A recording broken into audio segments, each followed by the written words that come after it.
All right, time for another death battle already. I'm really excited for this one. I'm a big X-Men fan. I'm pulling for Cable, of course. I mean, some people say he's the embodiment of everything that was wrong with comics in the 90s. The big guy with guns, the antihero. He's all grizzled, and I don't care. I want to see him beat the shit out of Booster Gold because, from what I've seen of him, he's an annoying little dope. But I'm curious how Death Battle's going to handle him because I didn't see the preview videos. I don't know if they're going to give him full access to his telepathy and telekinesis because usually it's burned out or he needs it to keep his technical organic infection in check. But I much prefer it when he's got access to those powers. I mean, it makes him overpowered. He's an experienced soldier with all the guns and his psychic powers on top of that. But I like it. Like I said, some people hate him, think he's too overpowered, think he's too one note, but hey, it's X-Men. I'm pulling for my man. So, all right, three, two, one, go. Death Battle is sponsored Ah, by ExpressVPN. Protect your online privacy today at expressvpn.com/battle. all right.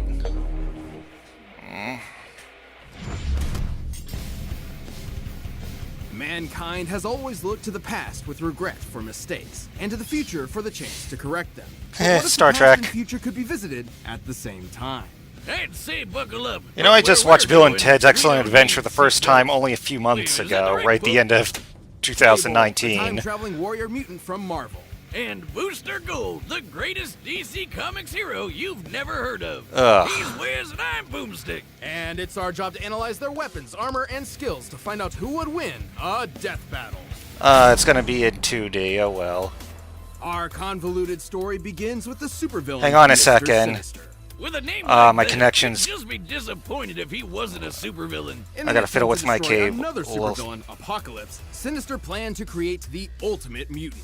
So he decided to, breed the X-Men Scott Summers and Jean Grey. Oh man, that's such a Alright, weirdo, complicated they're already in a story. relationship. Just one little problem. By the time Sinister was ready, Jean was kind of dead. The whole Dark No Phoenix problem saga for thing. Mr. Cine. He just cloned Jean, got the new her in bed with Cyclops, and bam! Out popped Nathan Summers, Marvel's ultimate baby. Of course, we're talking about comic books here, so Jean eventually came back to life. After dumping the clone, Scott and Jean decided to raise baby Nate together.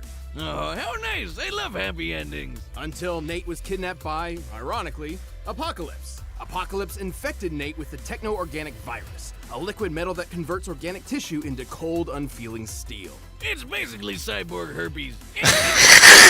There was no cure, trust me. Until a lady from the future showed The up. Ascani Long story Sisterhood. short, Scott and Jean allowed Nate to be taken 2,000 years into the future in hopes of a cure. Unfortunately, there wasn't one, because the future world was ruled by, of course, Apocalypse. So now, poor Nate's got an incurable. Yes, the ending to the and Wolverine and he's the X-Men that ended never up got a with second apocalypse season. of Fuck you, apocalypse Disney. future. What a ripoff. Well, it's not all bad. As the techno-organic virus took over Nathan's body, it enhanced his strength, speed, and endurance. Most notably, he gained a powerful metal arm and a cybernetic eye that can see in infrared, track objects 2 miles away, and fire lasers. And if any part of his robo-self is damaged, he can just put it back together lickety-split. He's more than just a cyborg, though. His training in the future turned him into an incredible hand-to-hand combatant and tactical genius. And like any good Right, 90s Cable comic isn't book Cable hero, without he his often comes to experience package in some battle. totally It's like awesome the heat. years and Machine years. Guns, laser guns, a doohickey that can control dinosaurs? What more would you need? He became a gritty savior of the future, where everyone knew him by one name, Cable. Unfortunately, despite being in the future, he was running out of time. The virus would eventually overtake his body and destroy him. Good thing Cable's not just any mutant. He's an Omega level mutant, which means his power is ultra maximum level. Thanks to his parentage, Cable possesses incredible telekinetic power. Right, they're gonna give him those He can powers. force Yes! fields, disassemble complex technology, and even manipulate matter down to the atomic level. He uses this TK power to keep the technovirus at bay. Yeah, he's constantly pushing the virus back 24/7. How does he do that in his sleep? His telekinetic powers are so strong that he once stopped 247 enormous missiles, contained their explosions, and then funneled them out of the atmosphere. Badass. He's also a telepath who can read and control minds on a planet-wide level. He can even shut your brain off if he doesn't like you. Wish I could do that to Wiz. Good luck with that. He's capable of ionizing the entire planet's atmosphere all by himself, and his psionic powers extend even further. He can physically displace his body through both time and space, allowing him to teleport and time travel. It was those timey-wimey powers that let Cable visit the 20th century where he met the X-Men, joining their fight for a better future in our past. And that's how he found alternate Well, technically he versions met of X-Force himself, like a clone first. named Well, Strife, there were the a timeline where mutants, he and was then a he lead changed named them to Rachel, X-Force. and another Nathan Gray who was called X-Man. Wow, really breaking the bank on the name of that guy, huh? Pretty gutsy to name himself after the entire franchise. Hey, is that Jesus? It is. Oh my god. Holy shit, be careful of what you say in front of mutant Jesus. X-Man's potential. No one liked that incredible. storyline, the Something recent that Uncanny almighty power Cable relaunch. could have if not for the techno-organic virus. So Cable said, screw this bullshit and straight up pulled the virus out of himself. What did he even grab onto? Literally rearranging his DNA to do so, which is impossible. Across the 70 trillion cells in an average human body, there are over 200,000 pairs of DNA. But somehow, over the course of a day, Cable could comprehend and manipulate each and every one.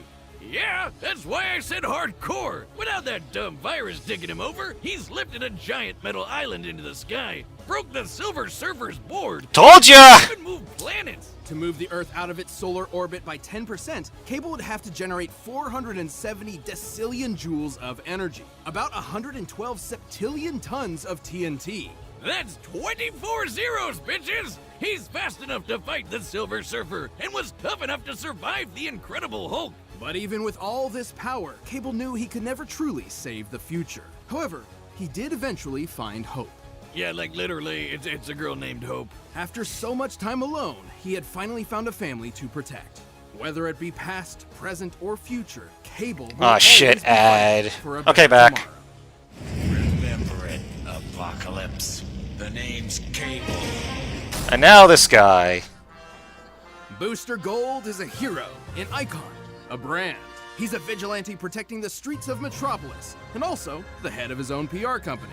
He's a wink and a catchphrase. He's He was on the famed and Arrowverse fortunate shit. in kind. But the number one thing to know about Booster Gold, he's 100% full of shit. Told ya! Michael John Carter was your average star college football player from the 25th century. His future in the future was bright until his mother caught a devastating illness they couldn't afford to treat. Forced into a corner, Michael was caught betting on his own games in order to pay for the treatment. Should have moved to future Canada. While his mother did survive, Michael found himself in jail. After his time, he just managed to land a job as a security guard at the Metropolis Space Museum and stumbled upon the exhibit on 20th century superheroes. Which inspired him to become a superhero too.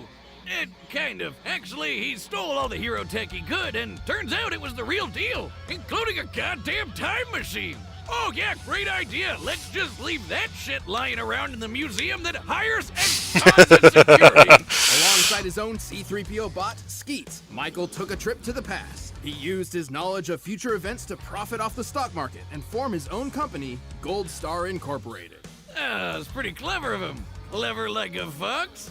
Because Michael J. Fox played the guy from Back to the Future. I never liked Back to the Back, Future. Sports Sue Almanac. me. His PR firm and merchandising house would eventually introduce him as a self-made superhero celebrity, Gold Star. Except Ronald Reagan misheard the name as Booster Gold. Because he suffered from Stuff. dementia and shit. Well, now he sounds like a trading card pack. Don't get the wrong idea, Michael didn't initially become a superhero for altruistic means. Even Superman, the most positive man alive, believed Booster Gold to be a huge dick. Who could blame him? Booster didn't care about helping people. He just wanted to make a fortune on problems he already knew would happen. Sports Almanac, remember? Luckily, he wasn't all talk. His stolen technology was incredibly advanced. Like his power suit, which, despite making him look like a huge tool, increases his strength, speed, and toughness to superhuman levels. His main offensive gear includes energy gauntlets, both of which can fire unidirectional blasts known as booster shots. Really leaning into that brand synergy, huh? And if an enemy is getting a little handsy, he can redirect the gauntlet's energy through his suit, zapping the shit out of anything it touches. Or it can amp up his strength even more. He's just gotta be careful not to run out of fuel. His goggles include heat vision, infrared, and X-ray, and his Legion flight ring allows him to You know. But at the end of the day, Booster's still an ordinary guy. He's like if Iron Man were a dumb loser. He'd get his ass kicked on a daily basis if he didn't have his nifty force field. Hopefully all this derogatory comments means they're setting him up to fail, kind of like Rainbow Dash and Starscream. Dense that not even bacteria can pass through. It can shrug off physical and energy attacks as well as weirder stuff like mind control. From the likes of Maxwell Lord, no less. A telepath powerful enough to brainwash the entire planet. Booster Okay, so can he could remove his force field counter and wrap Cable's around telepathy. something else to This protect could be them, interesting. Or to crush them into nothingness, like my heart after 7th grade prom. Perhaps his suit's most bizarre ability is his mass dispersion field. Instead of blocking attacks, this field absorbs matter and spits it back out. Obviously, if applied to a human being, the results would be... Me at my 7th grade prom. Oh, And while Booster boomstick. originally needed a time machine to travel to the past, he has since integrated temporal circuitry into his suit, allowing him to travel the time stream at will, or just stop it entirely. He can even hang out with his past and future selves. Booster managed to fight alongside the Justice League. There he met fellow D-lister Blue Beetle, kicking off the most wholesome bromance ever. To be fair, Booster wasn't just an empty charlatan. Sure, he used his future technology to pretend he had superpowers, but as time went on, his acts of heroism became real and often required sacrifice. Perhaps his friendship with Blue Beetle helped mold him Yeah, into whatever, the I still want Cable to selfless kick his hero ass. he became. As much of a doofus as he can be, he's also kicked his fair share of ass. He's managed to go toe-to-toe with heavy hitters. Oh boy! He's moved quick enough to dodge beams of light. This ain't gonna be easy for Cable, not as easy as I thought it would be. Speed Force. You know, the extra-dimensional energy field that controls all kinetic energy in the multiverse. And his force field is no joke. It took hits from gods like Trigon, and even withstood a blast that was breaking down the Earth at the subatomic level. It doesn't make him invincible. His force field is powered by the same energy source as his gauntlets, so using too much of either will deplete the other. He's also a huge showboat, and will take any opportunity he can to get rich quick. Like the time he and Blue Beetle stole Justice League funds to set up a casino on a tropical island, which turned out to be alive. True story. What, the Weird. DC version of Booster's Krakoa? story is, if anything, the journey to humility. After years of hero work, he was offered membership with the Justice League of America, and yet he turned it down, knowing the damage such a thing could do to history. Instead, Booster chose to travel the time stream, repairing its cracks and saving the multiverse. His mom was pretty proud of him. The important thing is that he chose a life he could not publicize. He'd be saving the world behind the scenes. It may not have been what he originally planned, but Booster Gold would ultimately become the greatest hero you've never heard of. I am Booster Gold, the greatest hero you've never heard of. Until now! I was kind of unimpressed with live-action Cable and Deadpool 2, but I'm even less impressed with the Arrowverse Booster Gold or whatever that was. Boost your game in the kitchen. Ah, shit. Home cooking matters now more than I ever. hate this Blue shit. At Apron least I can can get cook more my own out. fried With rice Blue now. Apron, I you can have peace got a of decent mind by big getting skill and I fresh, can quality cook a whole ingredients bunch delivered now. straight to your door. So Alright, here's I've had enough of that delicious, cooking. I easy can to cook make by meals in the myself now. comfort of your Thank home. you. Choose from a variety Shut of up, chef-designed, shut up, ready-to-cook shut up. I meals just want to see with Cable kick this comfortable guy's ass! and plenty of flavorful options. Prices start as low as $7.49 per serving. Whoa, wait a minute. With that kind of price, why am I ordering fast food every day? Blue Apron's worth it, trust me. I would know. The meal plans don't just provide. Then again, during this pandemic, this sort of You service, mentioned it's all I heard super Blue flexible. Apron You can had skip whole financial meals or troubles. cancel They your were plan at any time. approaching Even bankruptcy. better, Blue Maybe Apron now reduces they'll get environmental more impact as the business first and only as meal kit to other partner with businesses How are to shuttered. Recycle, It's which makes fuck recycling it. simple. Find comfort in the kitchen with Blue Apron and enjoy delicious home-cooked meals. Check out this week's menu and visit blueapron.com. That's blueapron.com. But right now, it's time for a Alright, come on, Cable.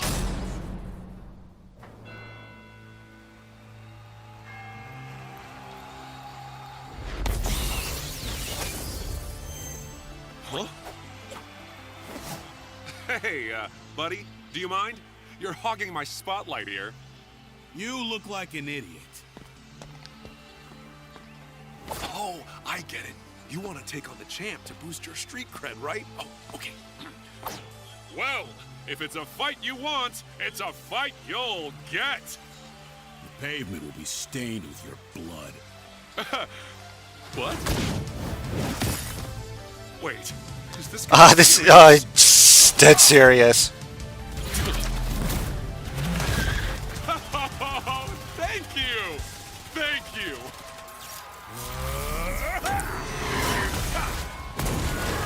Oh, I love the music.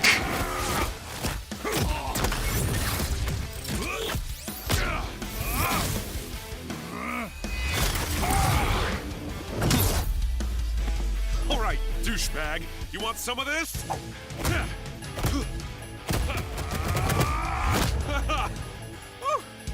Let's see how far you fly!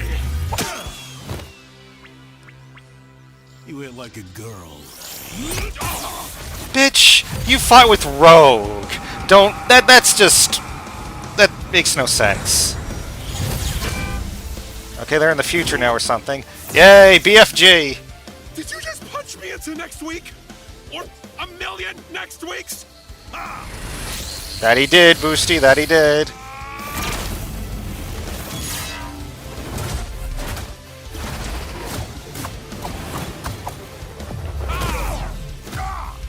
I'm ending this farce.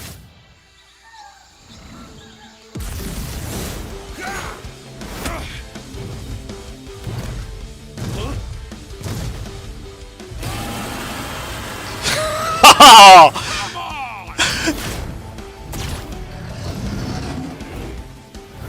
I set this up while you were playing Roadkill.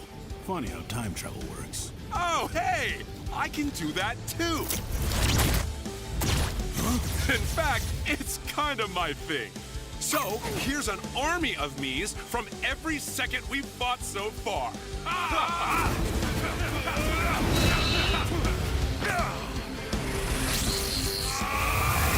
He looks like he's got Cable on the ropes now.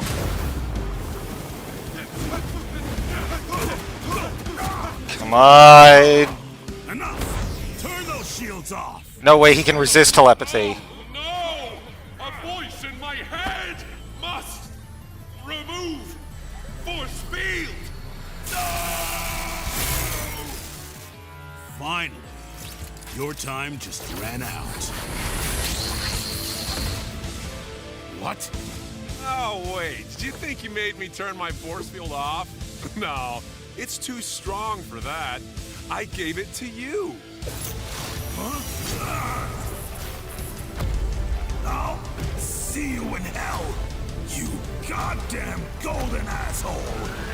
Oh no. Shit! Who's terrific? How? No! Seriously? I know it seems ridiculous, but Seriously? How did that golden dingus beat mutant Jesus? well, it sounds crazy at first, but Booster Gold actually had everything he needed to take Cable out.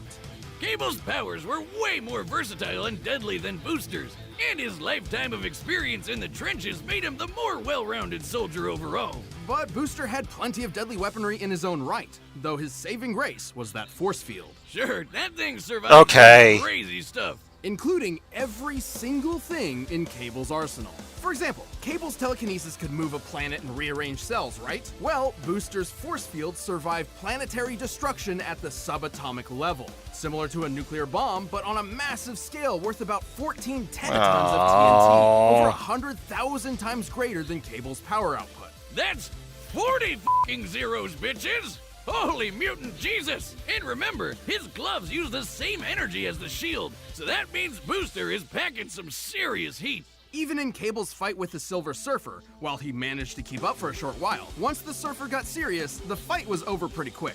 Meanwhile, Boosty's over here in the same league as speedsters like Flash. And I know what you're thinking. What about Cable's mind control powers? Well, Boosty's shield protected him from Maxwell. Yeah, Lord. that I His mental understood. powers, like Cable's, could also span an entire planet.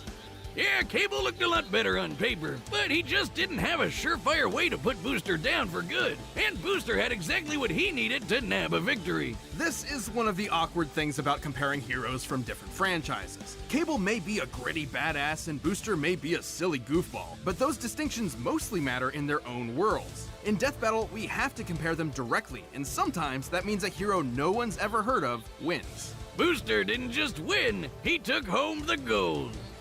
The winner is Booster Gold. Motherfucker! Hey, thanks for watching this episode of Death Battle. If you want the battle, And another fucking ad. Alright, back. What's the next one? More stuff. Pick the boxes right over there. Okay, it's Naruto. Okay, I might watch this one. I really don't care for Naruto. I made that very clear with the... What was it? The Haie from Yu Yu Hakusho fought that one guy I don't give a shit about. But okay. And then again, I don't really care much for Star Wars either. I didn't like The Force Awakens and pretty much stayed away from the franchise since then, but okay, I think I'll give the next one a shot.